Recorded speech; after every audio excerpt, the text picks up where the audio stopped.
Ma soovitaks ka, et oma kogemustest, et kui nüüd ema annab lapsele ja laps paneb kärusse, siis mina, kui see käruga on vabatahtlik, eks, ma tänan seda ema, et ta on õieti oma last kasvatanud, siis ühesõnaga emal on jõle hea meel.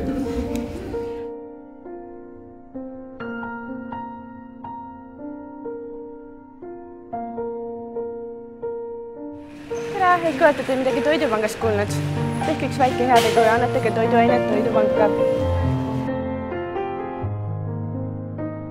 Nagu siin Tallinnas on need uhked kaubanduskeskused, aga väga palju inimesed istuvad kodus ja nad üldse ei taha minna kesklinnas või Ülemistes või Rocca al Mares, sellepärast nad ei ole raha ja see väga kurb või valus, kui sul ei ole raha ja see läheb Rocca al Mare kaubanduskeskuses ja see näeb iga pool kõik, mis saab osta.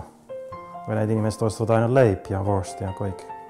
Ja ma arvan, väga palju inimesed ei saa aru, kui palju neid on ja kui suur probleem see on, see väesus.